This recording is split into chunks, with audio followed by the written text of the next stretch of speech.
തിരുനാമത്തിന് മഹത്വം ഉണ്ടാകട്ടെ. കർത്താവായ യേശു ക്രിസ്തുവിൻ്റെ സ്നേഹം നിറഞ്ഞ നാമത്തിൽ നിങ്ങൾക്കേവർക്കും എൻ്റെ എളിയ സ്നേഹവന്ദനം. കർത്താവിന് സ്തോത്രം. ന്യൂസിലൻഡിൽ ഒരു കുഗ്രാമത്തിൽ ഒരു ഗുഹയുണ്ട്. ആ കാഴ്ച വളരെ മനോഹരമാണ്. ഒരുപിടി ആളുകൾ അവിടെ വരും. ഓരോ ദിവസവും ഈ ഗുഹയിൽ കയറുവാനും ഗുഹ കാണുവാനും ഗുഹയുടെ പരിസരം എല്ലാം വീക്ഷിക്കുവാനുമായി അനേകം ടൂറിസ്റ്റുകളും വിദേശ ടൂറിസ്റ്റുകളും ആ നാട്ടിലുള്ളവരെല്ലാം വരും. ആ ഗുഹയുടെ ഒരു പ്രത്യേകത, ആ ഗുഹയിലേക്ക് പുറത്തു നോക്കുമ്പോൾ കൂരിരുട്ട് പോലെ, അതാണല്ലോ ഗുഹയുടെ ഉള്ളിൽ കൂരിരുട്ടായിരിക്കുമല്ലോ എല്ലാ ഗുഹകളുടെയും. മനുഷ്യൻ വീണ്ടും അത് പ്രകാശിപ്പിക്കുമ്പോഴാണ് ഏതെങ്കിലും ഇലക്ട്രിസിറ്റിയോ ബാറ്ററി ഉപയോഗിച്ചുള്ളതായ ഏതെങ്കിലും ടോർച്ചുകളോ ലാമ്പുകളോ വെക്കുമ്പോഴാണ് അതിൽ പ്രകാശം വരുന്നത്. എന്നാൽ ന്യൂസിലൻഡിലെ ഈ ഗുഹയ്ക്കകത്തേക്ക് കയറി ചെന്ന് കഴിയുമ്പോഴേക്കും അവിടെ ഒരു പ്രകാശം ഇങ്ങനെ ഉണ്ടാകും. അതൊരു അത്ഭുതം പോലെയാണ് ആളുകൾ ചിന്തിക്കുന്നത്. പക്ഷേ അത് സസൂക്ഷ്മം വീക്ഷിച്ച ആളുകൾക്ക് മനസ്സിലായി അത് അത്ഭുതവുമല്ല, അതിശയമൊന്നുമല്ല. അവിടെ മിന്നാമിനുങ്ങളുണ്ട്. ഈ ഗുഹ നിറച്ച് മിന്നാമിനുകളാണ്. അത് നൂറുകണക്കിന് ആയിരക്കണക്കിന് മിന്നാമിനുകൾ, ഒരു പ്രത്യേക തരം മിന്നാമിനുങ്ങൾ അതിലുണ്ട്. ആൾക്കാരുടെ ആ ഒരു സാമീപ്യം വരുമ്പോൾ ഈ മിന്നാമിനുകൾ അവയുടെ വെളിച്ചം തെളിയിക്കും. നമുക്കറിയാം, മിന്നാമിനുങ്ങിന്റെ വെളിച്ചം ചെറുതാണ്. പക്ഷെ ഒരുപാട് മിന്നാമിനുങ്ങൾ ഒന്നിച്ച് വെളിച്ചം തെളിയിക്കുമ്പോൾ, അത് കൂടുതൽ തെളിഞ്ഞു വരുമ്പോൾ ആ ഗുഹ നല്ല പ്രകാശപൂരിതമാകും. ദൈവത്തിന് സ്തോത്രം. ഞാൻ എന്താണ് ഇത് നിങ്ങളോട് പറയാൻ കാരണം? കർത്താവായ യേശു ക്രിസ്തു ഈ ലോകത്തിലേക്ക് വന്നപ്പോൾ യേശു പറഞ്ഞു, I am the light of the world. ഞാൻ ലോകത്തിന്റെ വെളിച്ചമാകുന്നത്. നമുക്കറിയാം, പുതിയ നിയമത്തിനും പഴയ നിയമത്തിനും ഇടയിൽ ഒരു 400 സംവത്സരമുണ്ട്. ഇരുണ്ട അധ്യായം, ഡാർക്ക് ഏജ്. ഒരു ഇരുണ്ട അധ്യായമാണ് 400 വർഷക്കാലം. 400 വർഷക്കാലം അന്ധകാരത്തിൽ കിടന്ന ഈ ലോകത്തിൽ അന്ന് പരിശുദ്ധാത്മാവാകുന്ന പ്രകാശമോ പരിശുദ്ധാത്മാവിന്റെ വ്യാപാരമോ ഇല്ലാതിരുന്ന കാലഘട്ടത്തിൽ ജീവനുള്ള ക്രിസ്തു വെളിച്ചമായി ഈ ഭൂമിയിലേക്ക് ഉത്ഭവിച്ചു, ഈ ഭൂമിയിൽ ജനിച്ചു. യേശുക്രിസ്തു വളർന്നു വന്നപ്പോൾ യേശുക്രിസ്തു ലോകത്തോട് വിളിച്ചു പറഞ്ഞു, ഞാൻ ലോകത്തിന്റെ വെളിച്ചമാകുന്നു. ഞാൻ വന്നത് ഈ ലോകത്തിൽ പിശാച് വെച്ചിരിക്കുന്ന അന്ധകാരങ്ങളെ മാറ്റി സത്യപ്രകാശം ഉദിപ്പിക്കാനാണെന്ന് യേശു പറഞ്ഞു. കർത്താവിന്റെ സ്തോത്രം. അതിനുശേഷം പിന്നെ കർത്താവായ യേശുക്രിസ്തു തന്റെ പ്രിയപ്പെട്ട ജനത്തെ നോക്കിക്കൊണ്ട് പറഞ്ഞു, എന്താ പറഞ്ഞത്? നിങ്ങൾ ലോകത്തിന്റെ വെളിച്ചമാകുന്നത്.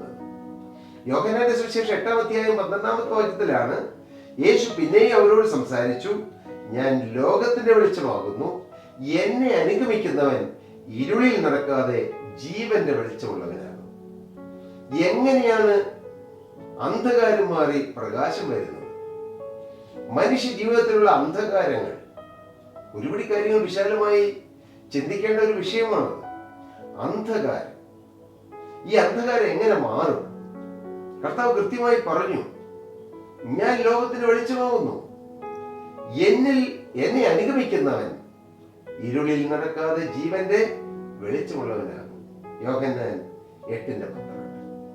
എന്റെ പ്രിയ സഹോദരി സഹോദരങ്ങളെ, അന്ധകാരം ഭൂമിയെ മൂടുന്നു, കൂരിരുട്ട് ജാതികളെ മൂടുന്ന യെശയ്യാ പ്രവാചകന്റെ പുസ്തകം 60-ാം അധ്യായത്തിൽ പറഞ്ഞിരിക്കുന്നത് പോലെയുള്ള ഒരു കാലഘട്ടത്തിലൂടെയാണ് നാം ഇന്ന് മുന്നോട്ട് പോകുന്നത്.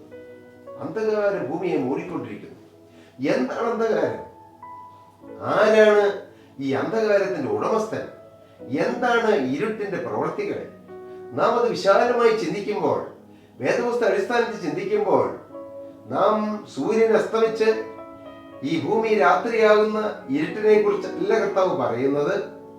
എന്നാൽ മനുഷ്യ ജീവിതത്തിൽ അന്ധകാരത്തിന്റെ ഉടമയാകുന്ന ദുഷ്ടപ്പിശാചൊരുക്കുന്ന പാപത്തിന്റെ കൂരിരുട്ടുകൾ, ആത്മീയമായ കാഴ്ചപ്പാട് ലഭിക്കാതെയുള്ളതായ ഇരുട്ടുകൾ, കുടുംബത്തിൽ സ്നേഹത്തിന്റെ വെളിച്ചം വീശാതെ മനുഷ്യരിലേക്ക് പിശാച് പകർന്നു കൊടുക്കുന്ന ഭിന്നതയുടെ ഇരുട്ടുകൾ, നിരാശയുടെ ഇരുട്ടുകൾ, അപകർഷതാബോധത്തിന്റെ ഇരുട്ടുകൾ, അഹങ്കാരത്തിന്റെ ഇരുട്ടുകൾ, അഴുക്കിന്റെ ഇരുട്ടുകൾ, മദ്യപാനത്തിന്റെയും പുകവലിയുടെയും മയക്കുമരുന്നിന്റെയും ഉപയോഗം അത് മൂലമുണ്ടാകുന്ന വലിയ അന്ധകാരങ്ങൾ എല്ലാം ദുഷ്ടനായ പിശാച് ഇങ്ങനെ വിതച്ചുകൊണ്ടിരിക്കുകയാണ് ലോകമെമ്പാടും. നിങ്ങൾക്കറിയാമോ ഇന്ന് എന്തുകൊണ്ടാണ് അനേകർ നല്ല വിദ്യാഭ്യാസമുള്ള ചെറുപ്പക്കാർ പോലും മദ്യത്തിന്റെയും മയക്കുമരുന്നിന്റെയും പിന്നാലെ പോകുന്നത്? സ്റ്റാറ്റ്യൂട്ടറി വാണിംഗ് അനുസരിച്ച് സിഗരറ്റ് പാക്കറ്റിന്റെ മുകളിൽ it is injurious to death എന്ന് പറയുന്നുണ്ട്. Smoking is injurious to death. അത് സ്മോക്ക് ചെയ്യുന്ന പേഷ്യൻസിനോട് ഉപദേശിക്കുന്ന അല്ലെങ്കിൽ ഗൗരവമായി പറയുന്ന ഡോക്ടേഴ്സ് പോലും പലരും സ്മോക്കിങ്ങിന് അടിമയാണ്. മദ്യപാനത്തിന് അടിമകളുണ്ട്. സമൂഹത്തിൽ വിദ്യാഭ്യാസമുള്ളവരെന്നോ വിദ്യാഭ്യാസം ഇല്ലാത്തവരെന്നോ ഭേദമില്ലാതെ അനേകർ ഇതിനെല്ലാം അടിമയാണ്. കാരണം എന്താണെന്ന് അറിയാമോ? ഒരന്ധകാരത്തിന്റെ വ്യാപാരമാണ്. അന്ധകാരം ഉണ്ടാക്കുന്ന പൈശാചികൻ, ഇരുട്ടിന്റെ പിതാവായ പിശാചിന്റെ വലിയ വ്യാപാരം, ആ വ്യാപാരത്തിന് കീഴിലാകുമ്പോഴാണ് മനുഷ്യൻ പരാജയത്തിലേക്ക് പോകുന്നത്. മനുഷ്യന്റെ സ്വഭാവത്തിൽ അന്ധകാരത്തിന്റെ വ്യാപാരം ഉണ്ടാകുന്നത്. നിങ്ങൾ ഈ വാക്കുകളെ കേട്ടുകൊണ്ടിരിക്കുമ്പോൾ എൻ്റെ പ്രിയപ്പെട്ടവരെ, ആ ന്യൂസിലൻഡിലെ ആ ചെറിയ ഗുഹയിൽ ഏതാനും മിന്നാമിനിങ്ങുകൾ, ഒരു മിന്നാമിനിങ്ങിന് അല്പം വെളിച്ചമേ ഉണ്ടാക്കാൻ പറ്റുകയുള്ളൂ. പക്ഷേ അത് വെളിച്ചമുണ്ടാക്കുന്നു. It is better to light a candle than to curse the darkness. ഇരുട്ടിനെ ശപിച്ചിട്ട് കാര്യമില്ല. ലോകം മുഴുവൻ ഇരുട്ടാണെന്ന് പറഞ്ഞിട്ട് കാര്യമില്ല. എൻ്റെ വീട്ടിൽ ഇരുട്ടാണ്, ഇരുട്ടിന്റെ പ്രതിസന്ധികളാണ്. എൻ്റെ ഭാര്യയും ഞാനും തമ്മിൽ സ്നേഹമില്ല, അവിടെ ഇരുട്ടുണ്ട്. അല്ലെങ്കിൽ മക്കൾ താന്തോന്നികളായി പോകുന്നു, അവിടെ ഇരുട്ടിന്റെ വ്യാപാരമുണ്ട്. എല്ലാം പറഞ്ഞ് നാം നിരാശപ്പെട്ടിട്ടോ ഭാരപ്പെട്ടിട്ടോ സങ്കടപ്പെട്ടിട്ടോ കാര്യമില്ല. കർത്താവ് പറഞ്ഞു, നിങ്ങൾ ലോകത്തിന്റെ വെളിച്ചമാകുന്നു. എങ്ങനെ നമുക്ക് ലോകത്തിന്റെ വെളിച്ചമാകാൻ കഴിയും? നാം എന്ത് ചെയ്യണം? ഞാൻ ലോകത്തിന്റെ വെളിച്ചമാകുന്നു. എന്നെ അനുഗമിക്കുന്നവൻ, ആരെ? യേശുവിനെ അനുഗമിക്കുന്നവൻ ഇരുട്ടിൽ നടക്കാതെ ജീവന്റെ വെളിച്ചമുള്ളവനാകും. യേശുവിനെ ഒരുവൻ അനുഗമിച്ചാൽ പിശാചാകുന്ന അന്ധകാരത്തോട് യാത്ര പറഞ്ഞ് സത്യപ്രകാശമാകുന്ന യേശു ക്രിസ്തുവിന്റെ പിന്നാലെ ഞാൻ പോകും. ഞാൻ യേശുവിനായി ജീവിക്കും. ഓ യേശുവിൻ പിമ്പേ പോകാൻ ഞാൻ ഇറങ്ങി, പിന്മാറില്ല, ഞാൻ പിന്നോട്ടില്ല. Hallelujah. I have decided to follow Jesus. No turning back, no turning back. യേശുവിൻ പിമ്പേ പോകാൻ ഞാൻ തീരുമാനിച്ചു. ഇനി ഞാൻ പിന്നോട്ടില്ല എന്ന്. നിങ്ങൾക്ക് അങ്ങനെ ഒരു തീരുമാനമുണ്ടോ? നിങ്ങൾക്ക് യേശുവിനെ അനുഗമിക്കാമോ? ഇന്ന് നിങ്ങൾ ആരെയെല്ലാം അനുഗമിക്കുന്നു? ചിന്തിക്കൂ എൻ്റെ മാന്യ സഹോദരങ്ങളെ. ഞാൻ നിങ്ങളെ ആരെയും കുറ്റം വിധിച്ച് തള്ളി മാറ്റി നിർത്താൻ വേണ്ടിയിട്ടല്ലത് പറയുന്നത്. നിങ്ങളെ സ്നേഹിക്കുന്ന യേശു, മോനെ നീ അന്ധകാരത്തിൽ കിടന്ന്, അന്ധകാരത്തിൽ വളർന്ന്, അന്ധകാരത്തിൽ ജീവിച്ച്, അന്ധകാരത്തിന്റെ സ്ഥലമായി നിത്യ നരകത്തിലേക്ക് പോകരുതെന്ന് എന്റെ യേശു ആഗ്രഹിക്കുന്നുകൊണ്ട് സ്നേഹത്തോട് നിന്നോട് സംസാരിക്കുകയാണ്. മോളെ, ഇത് നിന്നോട് വ്യക്തിപരമായി സംസാരിക്കുന്ന വാക്കുകളാണ്. പുറമേ ഇരുട്ട് കാണുന്നില്ലെങ്കിലും ഇന്ന് മനുഷ്യ ഹൃദയങ്ങളിൽ കൂരിരുട്ടാണ്. കൂരിരുട്ട്. ഗുഹകളിൽ കൂരിരുട്ടുള്ളതുപോലെ മനുഷ്യ ഹൃദയങ്ങളിലും മനുഷ്യ ജീവിതങ്ങളിൽ ഇരുട്ട് വ്യാപരിച്ചുകൊണ്ടിരിക്കുന്നു. നാം ഓരോ പാപം ചെയ്യുമ്പോഴും നമ്മിലേക്ക് ഇരുട്ട് കൂടി വരുന്നു. കട്ടിക്കൂരിരുട്ടായി നമ്മുടെ ജീവിതം തീരുകയാണ്. അങ്ങനെയുള്ളപ്പോൾ കണ്ണ് കാണുകയില്ല. കൂരിരുട്ടുള്ളപ്പോൾ കണ്ണ് കാണാൻ പറ്റുമോ? കാണുകയില്ല. അതുകൊണ്ടാണ് സുവിശേഷത്തെ എതിർക്കുന്നത്, സുവിശേഷകരെ എതിർക്കുന്നത്. സഭകൾ തമ്മിൽ ഗ്യാപ്പ് വരുന്നത് എന്തുകൊണ്ടാണെന്ന് അറിയാമോ? അന്ധകാരത്തിന്റെ വ്യാപാരമാണ്.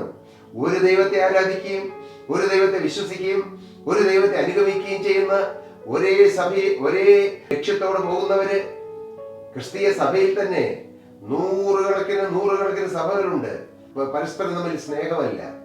ഞാൻ കണ്ടിടത്തോളം, ഞാൻ അതിനെക്കുറിച്ച് മനസ്സിലാക്കിയിടത്തോളം അനേകം സഭകളും അനേകം കൂട്ടങ്ങളും കൂട്ടായ്മകളും ഞങ്ങൾ ശ്രേഷ്ഠരാണ്, ഞങ്ങളാണ് ഏറ്റവും ശ്രേഷ്ഠര്, ഞങ്ങളുടെ ചർച്ചയാണ് ഏറ്റവും നല്ലത്, ഞങ്ങൾ മറ്റുള്ളവരെ പോലെ അല്ല, ഞങ്ങൾ എന്നുള്ളതായ ആ ഒരു സ്വയത്തിൽ അധിഷ്ഠിതമായി നിൽക്കുന്നത് ഞാൻ കണ്ടിട്ടുണ്ട്.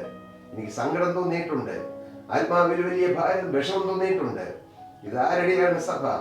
എൻ്റെ യേശു പറഞ്ഞു, ഞാൻ എൻ്റെ സഭയെ പണിയും. ഹല്ലേലൂയ. കർത്താവ് പണിയുന്ന ഒരു സഭയേ ഉള്ളൂ. അത് രക്ഷിക്കപ്പെട്ടവരുടെ കൂട്ടമാണ്. അത് അംഗീകരിക്കുകയും വിശ്വസിക്കുകയും ചെയ്യുന്നവര്, യേശുവിന്റെ രക്തത്താൽ വീണ്ടെടുക്കപ്പെട്ട ഏതെങ്കിലും ഒരു ദൈവവേദന ഈ ഭൂമിയുടെ കോണിലുണ്ടെങ്കിൽ അവര് ഈ കർത്താവിന്റെ മണവാട്ടി സഭയുടെ അംഗമാണെന്ന് ചിന്തിക്കുന്നു. ഞാൻ എന്റെ സഭയെ പണിയും. കർത്താവിന്റെ സ്തോത്രം. പാതാള ഗോപുരങ്ങൾ അതിനെ ജയിക്കുകയില്ല. യേശുവിന്റെ സഭയല്ലാത്തതിലെല്ലാം പാതാള ഗോപുരത്തിന്റെ വിജയം ഉണ്ടാകും. അപ്പോഴാണ് സ്വാർത്ഥതകൾ വരുന്നത്. എന്റെ സഭ, എന്റെ പ്രസംഗം, എന്റെ ശുശ്രൂഷ, എന്റെ കാര്യം, എന്റേതിൽ കോൺസെൻട്രേറ്റ് ചെയ്യുന്നു. ക്രിസ്തുവിന് അവിടെ സ്ഥാനമില്ല. ഞാൻ പറഞ്ഞത്, നമുക്ക് ഈ വിഷയത്തെ കുറിച്ച് വിശാലമായി ചിന്തിക്കണം. ഇരുട്ടിന്റെ പ്രവൃത്തികളേവ, ഇരുട്ട് മാറാൻ എന്ത് ചെയ്യണം? നമുക്ക് തുറന്നുള്ളതായ ഏതാനും ദിവസങ്ങളിൽ കർത്താവിന്റെ പരിശുദ്ധാത്മാവ് തരുന്നത് പോലെ നമുക്ക് ചിന്തിക്കാം. ഇന്നൊരു കാര്യം നിങ്ങൾ ചിന്തിക്കൂ, നിങ്ങളിൽ ഇരുട്ടുണ്ടോ? നിങ്ങൾ കണ്ടുപിടിക്കണം. അടുത്ത മീറ്റിംഗിൽ, അടുത്ത മെസ്സേജിൽ നിങ്ങൾ കാത്തിരിക്കൂ. ഓരോരുത്തരും ഇരുട്ടുണ്ടോ എന്ന് കണ്ടുപിടിക്കാനുള്ള ടെസ്റ്റുകൾ നമുക്ക് തിരുവചനത്തിന്റെ അടിസ്ഥാനമാക്കി മനസ്സിലാക്കാം. ഏതെങ്കിലും ഒരു ദൈവദാസൻ കടന്നു വന്നിട്ട് നിന്നിൽ ഇരുട്ടാണ് അല്ലെങ്കിൽ നിന്നെ വെളിച്ചമാണെന്ന് പറയുന്നത് തെറ്റാണെന്ന് ഞാൻ പറയുകയില്ല. പക്ഷേ അതും പോലെ നിങ്ങൾ തന്നെ നിങ്ങളുടെ ആത്മാവിന്റെ സ്ഥിതി മനസ്സിലാക്കണം. വചനമാകുന്ന വെളിച്ചത്തിന്റെ അടിസ്ഥാനത്തിൽ. അതാണ് ശരിയായ കാഴ്ചപ്പാട്. അതേ ദൈവദാസന്മാരുടെ നാവിലൂടെ പരിശുദ്ധാത്മാവ് പറയുന്നതിനെ 100% വിശ്വസിക്കുകയും ഞാൻ അനുസരിക്കുകയും കീഴ്പ്പെടുകയും ചെയ്യുന്ന ഒരു വ്യക്തിയാണ്.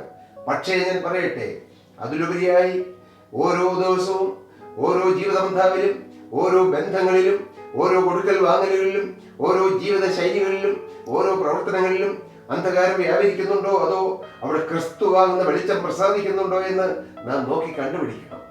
ഇതല്പം ഗൗരവമുള്ള കാര്യമാണ്. ഒരു രോഗസൗഖ്യത്തെ കുറിച്ചോ ഒരു സാമ്പത്തിക നന്മ വരുന്നതിനെ കുറിച്ചോ ഒരു കടബാധ്യതയെ കുറിച്ചോ പറയുന്നത് ഈസിയാണ്. അതല്ല പറയുന്നത്. ഇരുട്ടുണ്ടെങ്കിൽ, ഇരുട്ട് മാറ്റിയില്ലെങ്കിൽ ഇരുട്ടിന്റെ ദേശത്തേക്ക് നാം പോകേണ്ടി വരും. അത്ര ഗൗരവമാണത്.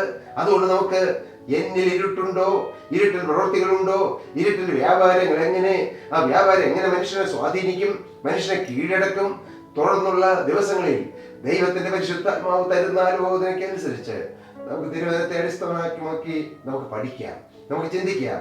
ഇന്ന് ഈ ദിവസം നമുക്ക് വെളിച്ചത്തിന്റെ മക്കളായി തീരുവാൻ സമർപ്പിക്കാം. ഞാൻ ക്രിസ്തുവാകുന്ന വെളിച്ചത്തിന്റെ അരികിൽ വന്ന് ഈ ക്രിസ്തുവാകുന്ന വെളിച്ചത്തെ എന്റെ ഹൃദയത്തിലേക്ക് സ്വീകരിക്കുന്നു.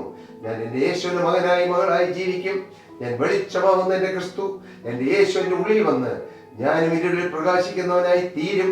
ആ സമർപ്പണത്തോടെ നമുക്ക് ദൈവങ്ങളിലേക്ക് നമ്മെ തന്നെ കൊടുക്കാം. കർത്താവ് നിങ്ങളെ അനുഗ്രഹിക്കട്ടെ. ഈ വെളിച്ചം നിങ്ങളുടെ ഹൃദയത്തിൽ വ്യാപരിക്കുവാനും പ്രവർത്തിക്കുവാനും ഇടയാകട്ടെ എന്ന് പ്രാർത്ഥിച്ചുകൊണ്ടും അനുഗ്രഹിച്ചുകൊണ്ടും ഞാൻ എൻ്റെ വാക്കുകളെ നിർത്തുന്നു. ദൈവനാമം മഹത്വമെടുക്കുവാൻ ഇടയാകട്ടെ.